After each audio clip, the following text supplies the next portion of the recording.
करत करत अभ्यास के जड़मत होत सुजान और लक रसरी आवत जात ते सिल पर होत निशान। सिल का मतलब पत्थर पे भी निशान पड़ जाते हैं। दोस्तों, मैं डॉक्टर चौबे, मोटिवेशनल स्पीकर। आज अपना शीर्षक है कि सतत अभ्यास सफलता का आधार है। Practice makes a man perfect. आप कोई भी कार्य करने के लिए जा रहे हैं तो रेगुलरिटी प्लस हार्ड वर्क, आपकी प्रैक्टिस जो है वो निरंतर चलना चाहिए। अगर प्रैक्टिस आप नहीं करते हैं तो सब कुछ भूल जाएंगे और कभी भी आप सफलता की सीढ़ी तक नहीं पहुंच पाएंगे। जो सर्वोच्च शिखर पे आप पहुंचना चाहते हैं वहां तक नहीं पहुंच सकते। तो प्रैक्टिस, आज का जो शीर्षक है आपका कि अभ्यास यानी प्रैक्टिस आपकी जो है निरंतर कंटिन्यू चलना चाहिए, क्योंकि अभ्यास का जो प्रभाव देखने को मिला है वो जादू ही होता है। चट्टान, नदी या समुद्र के किनारे जो चट्टानें होती हैं तो नदी जो का पानी जो है चट्टान से टकरा टकरा कर एक दिन वो आता है कि वो चट्टान को भी काट देता है। घड़ा जिस जगह पे अपन रखते हैं तो पक्की ज़मीन होती है या पत्थर होता है, उस पत्थर में भी जो है घड़ा अपनी गोलाई बना देता है। जबकि काय का घड़ा होता है, कच्ची मिट्टी का घड़ा, वो भी जो है जगह बना देता है। छोटे छोटे पत्थर नदी में लुढ़कते लुढ़कते कुछ समय बाद वो शिवलिंग में परिवर्तित हो जाते हैं।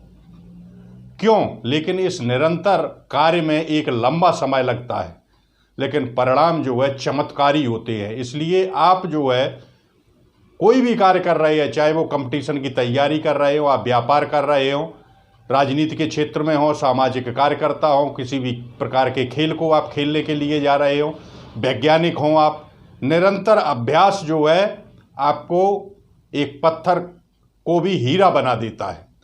तो आप कितने भी उदाहरण देख लीजिए, चाहे आप संत के उदाहरण देखें या दार्शनिक के उदाहरण देखें या वैज्ञानिक के उदाहरण देखें, निरंतर अभ्यास सफलता का उनका जो राज है वो है निरंतर अभ्यास। और इतना लंबा समय हो जाता है कि धीरे धीरे जब अभ्यास करते हैं आप तो कोई भी अभ्यास आपकी आदत बन जाता है। और आदत आपके चरित्र का निर्माण करती है और वो सफलता की कुंजी का जो राज है वो है सतत अभ्यास। कई उदाहरण आप देख सकते हैं। थॉमस एल्वा एडिसन को देख लीजिए, जिसने कक्षा 5 में अपनी मैडम से प्रश्न पूछा और उसी तरीके के कार्य वो अपने करता हुआ चला गया। एक्सपेरिमेंट करना उसने कभी नहीं छोड़ा। पैसों की कमी के लिए उसने समाचार पत्र तक बेचे, लेकिन अपने अभ्यास को निरंतर रखता रहा। और उसने कहा था कि मैं ऐसा लैंप खोजूंगा जो आंधी तूफान और बरसात में भी रोशनी देता रहेगा। परिणाम क्या हुआ मेरे दोस्तों? 1880 में उसने अपनी लेबोरेटरी में बल्ब जला दिया था, तो यही लैंप था उसका जो आंधी तूफान और बरसात में रोशनी देता रहेगा। किसी को भी उठा के, मेजर ध्यानचंद हॉकी के जादूगर को देखिए, कहा जाता है कि ओलंपिक के एक गेम में जब वो बराबर खेलते रहे और लंच का समय आ गया, गोल एक भी नहीं हुआ, तो लंच में जो है उनकी पार्टी ने कहा कि मेजर साहब ऐसे तो हम लोग हार जाएंगे, आपकी हॉकी को आज क्या हो गया है? तो उन्होंने कहा था कि मेरी हॉकी मुझे धोखा नहीं दे सकती। इस ग्राउंड को जो है दोबारा नापा जाए और जहाँ पर गोल होता है उसे नापा जाए। बाद में जब नापा गया तो कुछ इंच का जो है पोल पे अंतर निकला था जा करके, और मात्र 10 मिनट के अंदर गोल कर दिया था मेजर ध्यानचंद ने। तो देखिए उन्होंने कितना अभ्यास किया कि ग्राउंड की लंबाई और चौड़ाई भी बता दी उन्होंने खेलते हुए, इतना अभ्यास था उनका। सचिन तेंदुलकर को देख लीजिए। सचिन तेंदुलकर जितनी मेहनत किसी ने नहीं की, इतने बड़े प्लेयर होने के बावजूद भी वो रनर बन के जाते थे, पानी भी लेके जाते थे, और पिच पर सबसे अधिक नेट प्रैक्टिस करने वाले सचिन तेंदुलकर थे।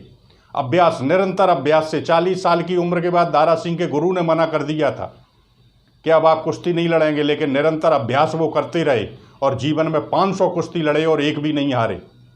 ब्रूस ली को देख लीजिए आप। उसकी बहन जब व्यायामशाला में यानी जिम में जब गई थी, उसने कहा था कि भैया आपको 2 दिन और 2 रात हो चुके हैं प्रैक्टिस करते हुए। तो कितनी प्रैक्टिस की ब्रूस ली ने? तो प्रैक्टिस ही ने उसे इतना महान बना दिया कि पूरे विश्व में उसकी टक्कर का कोई नहीं था।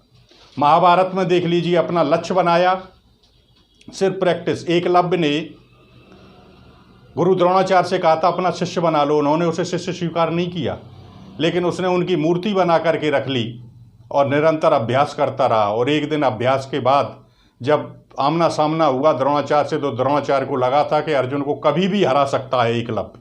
क्यों? क्योंकि निरंतर अभ्यास के कारण।